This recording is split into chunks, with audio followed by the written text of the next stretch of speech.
Hey folks, Andy Patton here to preview Gonzaga's Saturday night bout with the Broncos of Santa Clara, while also providing some updates on our Zags playing professional ball to close out the week, all right here on the Locked On Zags podcast. Don't go away.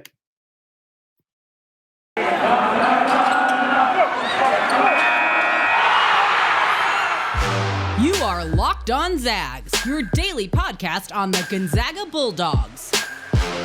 Part of the Locked On Podcast Network. Your team every day.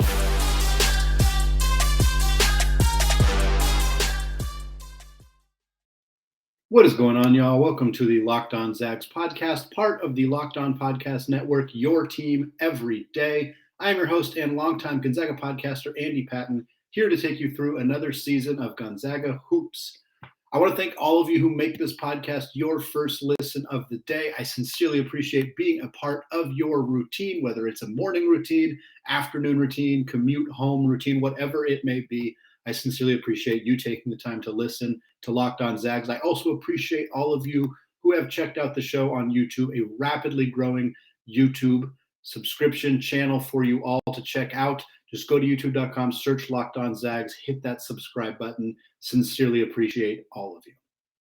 All right, we are talking all things Santa Clara Broncos today. We're going to preview the game on Saturday night, one of the three final games for the Zags in the WCC play. It has gone so fast this season. The WCC slate seems to just fly right on by, obviously. Having a couple games canceled early in the season definitely compacted the rest of the year, which is part of the reason it feels like it's insane that there's only a couple of games left. But obviously a few games left in WCC means that Vegas is coming up and means that the NCAA tournament is coming up as well. Super, super exciting times to be a Gonzaga fans.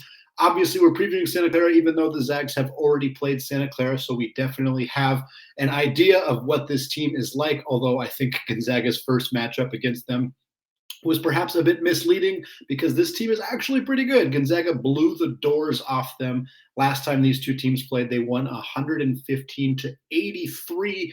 It was Santa Clara's second WCC game of the season. They have gone 6-2 since then, as I am recording this on Thursday afternoon prior to their Thursday night game against LMU. My expectation is that they will have gone 7-2 before the next time they play Gonzaga, although I do not know the result of that game just yet. But Santa Clara, Herb Sendek squad has been on a roll lately. The last time these two teams played, just to give a little refresher, because quite frankly, there have been multiple games where Gonzaga beat the other team by 35 or 40 points and scored well over 100 points. So it may not be everybody's memory exactly how this one went down.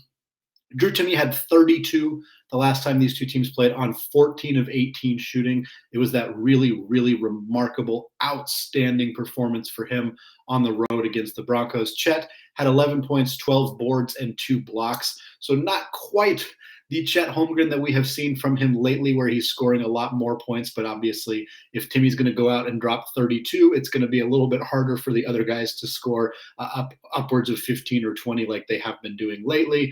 Nembhard did have 16 in that game, he had 19 in that game along with 6 assists.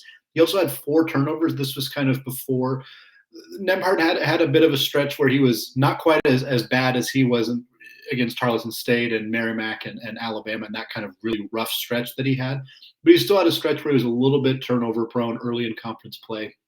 Since then, he's been remarkable at keeping track of the basketball, not turning it over. This is one of those games where 6 assists, 19 points, fantastic. 4 turnovers, definitely the kind of thing that you want to see him start to go away from, and that has definitely happened since then. Hopefully won't be an issue for him again in this game. Nolan Hickman had 14 off the bench.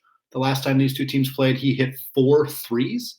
It was a really, really nice shooting night, not just from Hickman, but from the Zags in general. 12 for 26 from 3. This was during that stretch when Gonzaga had not shot the ball well throughout the non-conference slate, really at all. They had that great shooting night against Texas Tech. Then they went on a bit of a COVID pause. Then they came back and just shot the lights out of the basketball to open up conference play. This was one of those games.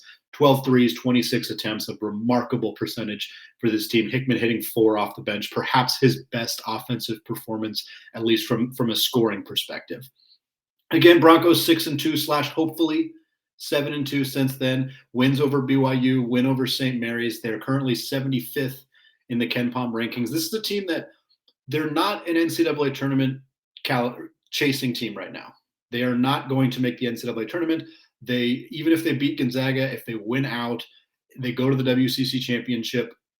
Maybe they start to get kind of in that conversation a little bit, but really the unfortunate reality for the Santa Clara team is they had enough injuries early in the season, notably to Jusuf Vrankic and PJ Pipes, who both missed time with injuries, and that killed them. That killed their hopes. We could be talking about a #5 bid WCC, at least having that conversation had Santa Clara not lost a couple of ugly games early in the season, in part because they did not have a fully healthy roster. This is a good team.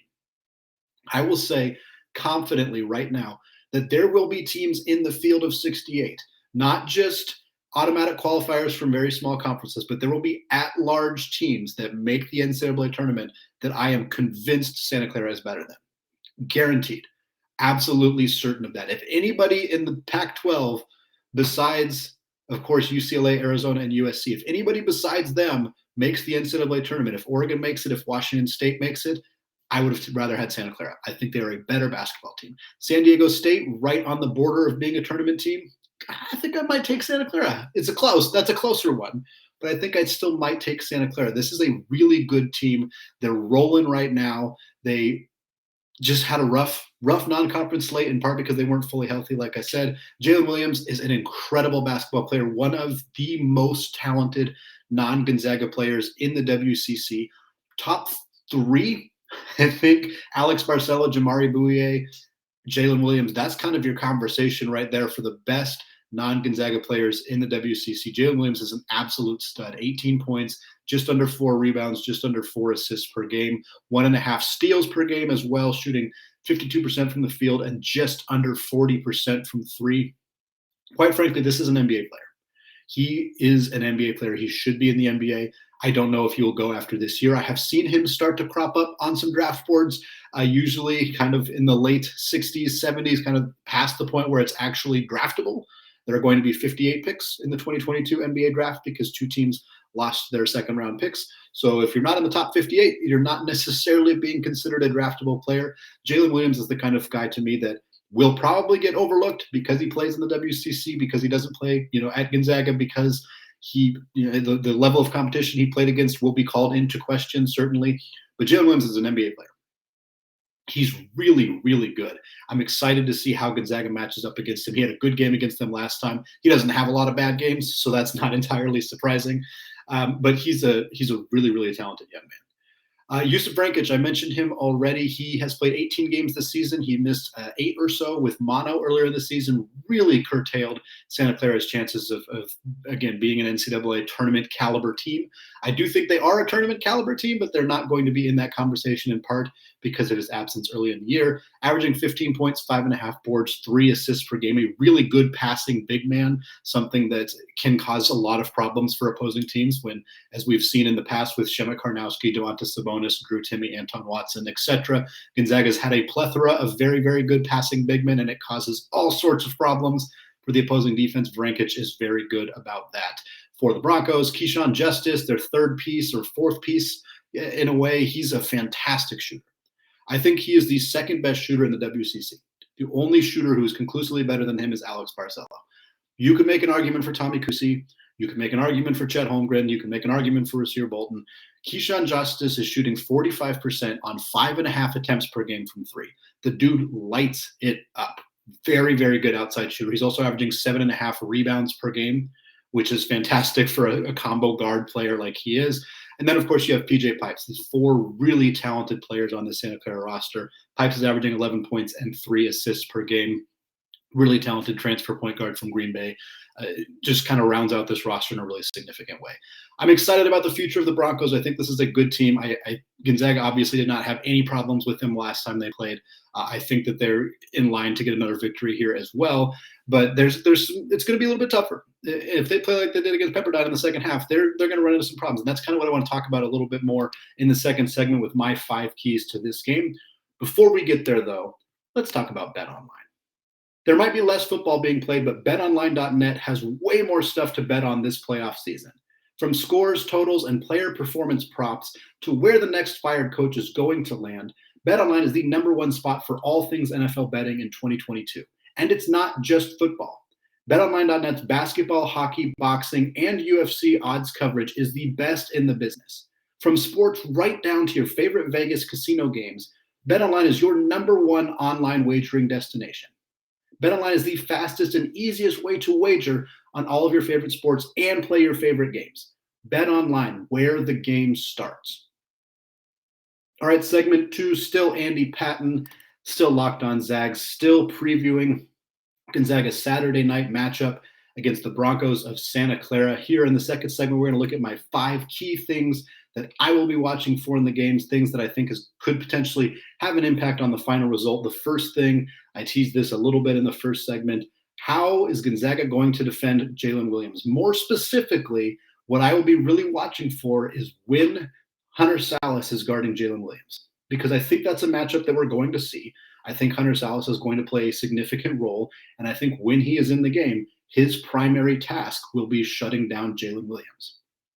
When Sallis is in the game, he's almost always primarily tasked with playing defense. Not that he's not utilized on offense. He's been an extraordinary cutter. He's playing that Joel Ayayi role extremely well, cutting to the basket. He had a couple alley-oop dunks in the last game Gonzaga played. He's obviously a very competitive, talented offensive player, but his biggest skill set right now and probably going forward is on the defensive end of the floor. He is a menace. He's so sticky. He's so long. He's got such a high basketball IQ and a tremendous motor. He's going to be a problem in the NBA defensively, and this is a great chance for him to prove that. A lot of the players that he guards in the WCC are not NBA players. Most teams in the WCC do not have NBA players. Jalen Williams is an NBA player. Jamari Bouye is an NBA player. Alex Barcelo is maybe an NBA player. There are a few opportunities for Sallis to lock down legitimate league guys, and Jalen Williams is one of those opportunities. I'm super excited to see how he does. I'm going to be watching him very closely because I think this is going to be a really interesting dynamic in this game. Scouts are going to be watching this too. They're there for Chet Holmgren. They're there to a lesser extent for Jalen Williams. They're there, of course, for Drew Timme, Andrew Nembhard, Hunter Sallis, Nolan Hickman, Julian Strawther.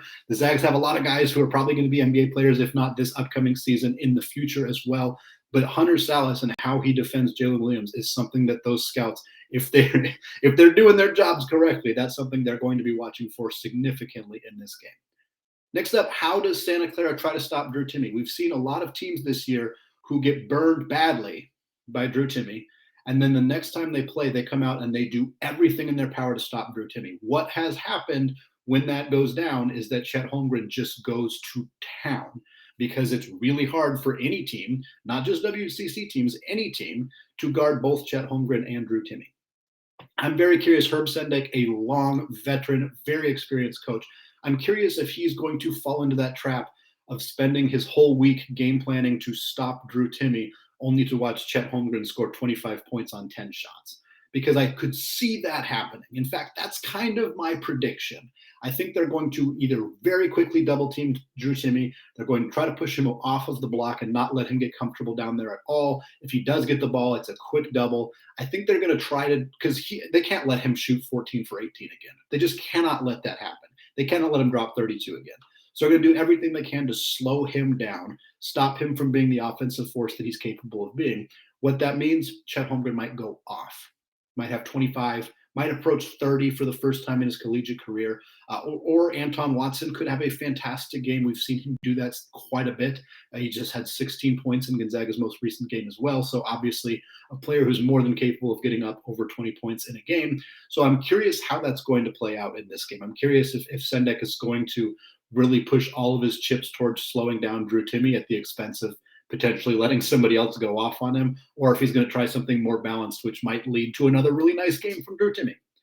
Next up, obviously a big part of the game against Pepperdine, Gonzaga needs to avoid a second half lull. The rest of their conference slate is not easy. They played Pepperdine. Now they got Santa Clara coming up on Saturday. They got St. Mary's. They got San Francisco.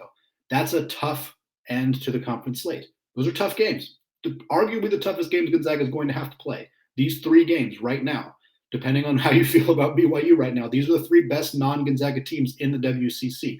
And they get them back to back to back.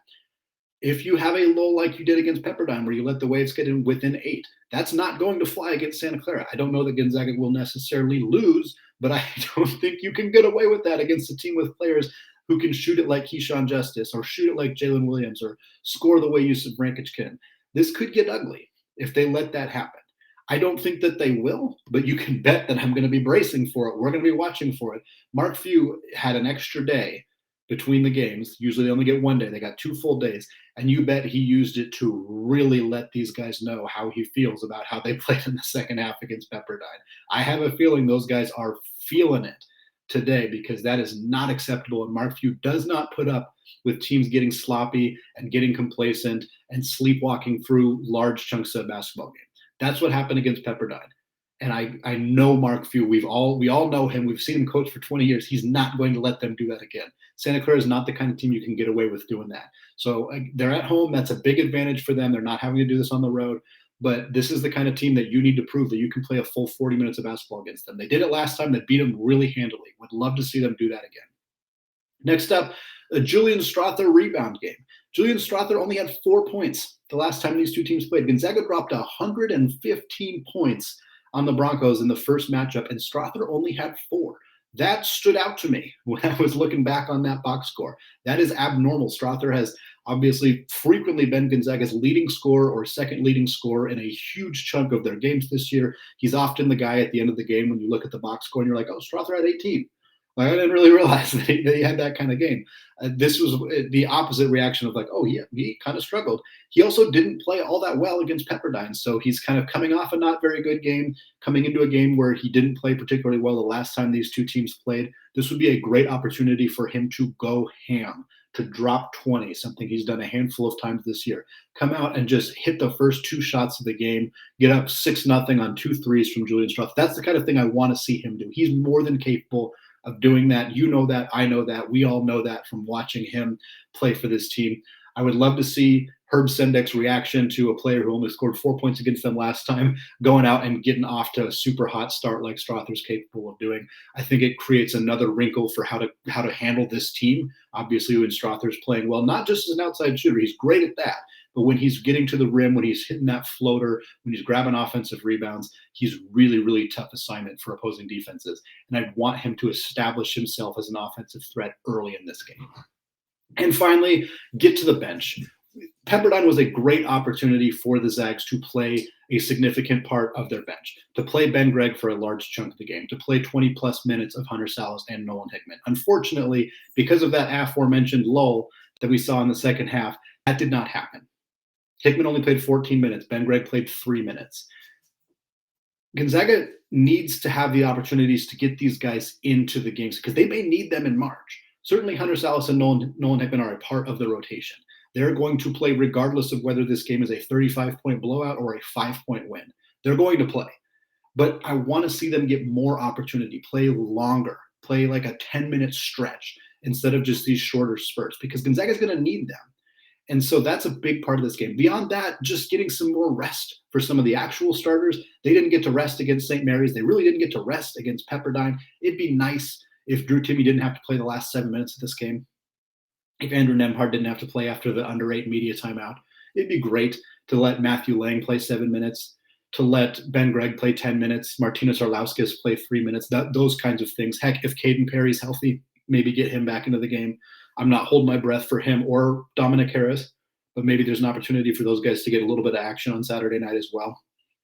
I don't want to see Gonzaga go through the last 4 games of their conference slate without any of their starters getting any rest. I don't want them to be gassed going into the WCC tournament. I don't want them to be gassed going into March. We've seen what that can do, and it can be problematic for the Zags. So this is hopefully an opportunity where Gonzaga can get out to an early lead, sustain the early lead, and give some of their starters a break in the second half. All right, that is going to do it for these 2 segments talking about the Santa Clara game on Saturday. We're going to come back in the 3rd segment. We're going to look at some Pro Zags, what has been going on with them, and who we're probably going to see in the kennel on Saturday against them Santa Clara Broncos. Before we get there, though, let's talk about Built Bar. This is the time of year that I've pretty much given up on all of my New Year's resolutions, but not this year. I'm sticking to my resolution to eat right thanks to Built Bar. It almost feels like it's not really a resolution because I actually enjoy eating them. Have you tried the Puffs? If you haven't, you're missing out on one of Built Bar's best tasting bars. Puffs are the first ever protein-infused marshmallow. They're fluffy, they're marshmallowy, they're not just a protein bar, they're a treat. And they're covered in 100% real chocolate. In fact, all Built Bars are covered in 100% real chocolate. A typical candy bar can be anywhere from 200 to 300 calories. Most Built Bars contain 130 calories, 4 grams of sugar, 4 net carbs, and 17 grams of protein.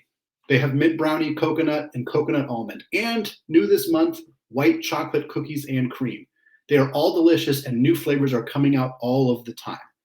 Go to Built.com and use promo code LOCKED15, and you will get 15% off your order. That's promo code LOCKED15 for 15% off at Built.com. All right, segment 3, still Andy Patton, still Locked On Zags, closing out the week. The middle of February is gone. We are moving on to the next week of the month. But before we do that, I want to talk about some Pro Zags. We've tried to do this once a week where we just kind of give updates on how all of, or as many of our Pro Zags are doing as possible. I would have to do an entire episode every week to talk about all of them, which is a tremendous thing that I'm not able to fit every single professional Gonzaga player into one segment of the podcast because there's so many. They're all doing so many good things. But I do want to highlight 2 players in particular because we're probably going to see them on Saturday. The report that as of this conversation, which is happening at 5 o'clock on Thursday, it sounds like Jalen Suggs and Corey Kispert are going to be in the kennel on Saturday when the Zags take on the Broncos of Santa Clara. This was kind of hinted at when Suggs was in town against St. Mary's last week, that potentially these guys would get a chance to be here for senior night. Obviously, Suggs never made it to his senior year. Kispert did have a senior year, but he didn't get the crowd in the kennel because of COVID-19. So it's very unfortunate that Kispert left Gonzaga without getting an official ceremony to celebrate him as a senior. And of course, Suggs did not get that as well. Suggs is playing in the Rising Stars game on Friday. They kind of changed the format of that event in the NBA, but it's over All-Star weekend. So he will be participating in that on Friday, but he has the rest of the weekend off. Kispert obviously has the entire time off as well. They are expected to be in Spokane.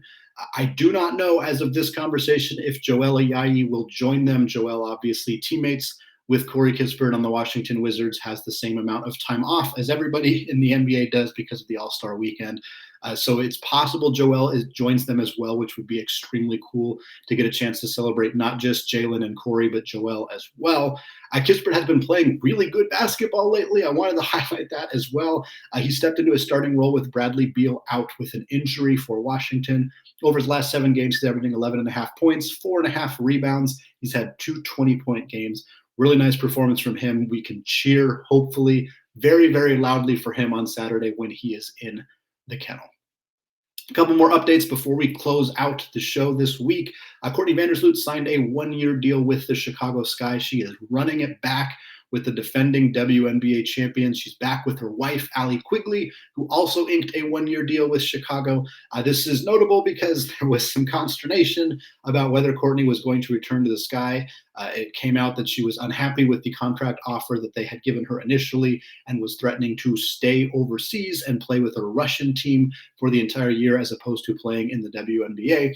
Obviously, it spurned some conversation about how poorly women's athletes are paid in the United States of America and how sad it is that it's so much easier to make significantly more money overseas. That conversation can be put to rest for right now because Courtney is coming back. Hopefully it means that she didn't cave to Chicago's bad offer and got herself a better offer. I do not know the details of that contract at this time, but I'm glad that Courtney is going to be back. I'm glad that she's going to be playing back with the Sky. It's going to be a really, really fun season for her once again. David Stockton was named to the U.S. squad for the World Cup qualifiers. Second time in his career that this has happened. He was named to the team back in 2018 as well, averaged 10 points and 3 assists for them back then. Training camp begins on Friday in Washington, D.C., so he's there. He's in D.C. He's ready with this team. Their first game is against Puerto Rico on the 24th of this month, and then they play Mexico on the 27th, so they got games coming up real soon. His other teammates is a lot of guys who are not obviously currently in the NBA, so it's a lot of G League guys, a lot of former NBA players. A couple names that stood out to me: Joe Johnson, ISO Joe, one of the best isolation scorers in NBA history, is on the roster. Jordan Bell, former University of Oregon basketball player, Justin Wright Foreman, another name that a guy who's been in the NBA before. So cool to see David on this team. He's obviously having a great season with the G League Memphis Hustle right now, 14.5 points, 5.5 assists that he is putting up there. So another opportunity for him to represent our country and play some fun basketball, hopefully later this month. And then the last two guys I want to highlight, Zach Collins is back with the San Antonio Spurs. He has now played 5 games as a backup center for the Spurs. He's playing about 16 minutes per night. So he's still getting eased back into it a little bit, but 16 minutes per night is not nothing at all. That's a pretty significant chunk of the game that Zach Collins is being relied upon to contribute. And he is doing a good job of contributing. 5.5 points, 5.2 rebounds, 2.5 assists per game. He's shooting 44% from the field, which isn't great, but he is shooting 43% from 3. So if he can continue to be a reliable outside shooter, he's going to have a very, very good NBA career. It's hard to – it feels like he was at Gonzaga so long ago, and he missed 2 full seasons basically of his professional career when he was with the Portland Trail Blazers. So I think it's hard to remember how young he is. Zach Collins is 24. He turned 24 in November. Chris Duarte is a rookie combo guard for the Indiana Pacers out of the University of Oregon. Chris Duarte is the same age as Zach Collins. They're like almost exactly the same age. And Duarte is a rookie. Zach Collins is in his 5th NBA season. Like it's remarkable to remember how young Zach Collins is, how much more of his career he still has in front of him, provided he remains healthy. And he's, it's only 5 games with San Antonio, but clearly he has a role carved out for him. He's going to be a productive part of this team for the rest of the season. And the last guy that I want to talk about, Brandon Clarke, having an incredible run of success with Memphis. The last 10 games, he's averaging 13.5 points per game, 6.6 rebounds, 1.5 assists, and 1 block per game. He is shooting 64% from the field, which is just the most typical Brandon Clarke-esque performance. Highly efficient, really, really good scorer. He's shooting 74% from the free throw line. He's not starting. He's still coming off the bench for Memphis, but he's playing 22 minutes per night. Pretty clearly a part of this team's core right now. There have been many games over the last few weeks where he has been their 2nd or 3rd leading scorer despite coming off the bench. He is filling his role excellent, and part of the reason is because Memphis figured out to give him a good role. One of the most notable stats of these last 10 games that I haven't mentioned yet, he's taken 1 3-pointer in the last 10 games because somebody finally figured out, hey, that's not your strength. You're not a good outside shooter. He wasn't a good outside shooter at Gonzaga. He was a great low post scorer, great rim protector, good rim runner. Those were his strengths, and he is being utilized that way in Memphis right now, and it is paying off significantly for the Grizzlies and for Clarke himself, and I'm thrilled to see him finally having the kind of impact in the NBA that we all knew he was capable of doing. All right, that is going to do it for me today and for this week. Looking forward to a fun game on Saturday. We'll check in next week for Mailbag Monday. Also got another exciting guest lined up for next week as well. All right, here on the Locked On Zags podcast, available wherever you get your podcasts, and check it out on YouTube if you have not already. Just go to youtube.com, search Locked On Zags, and hit that subscribe button. Finally, thank you again to those of you who have made this podcast your first listen of the day. Now is a great time to make your second listen of the day, the Locked On Bets podcast. Locked On Bets is your daily one-stop shop for all of your sports gambling needs. Locked On Bets is hosted by your boy Q with expert analysis and insight from Lee Sterling. All right, thank you all for listening, and go Zags.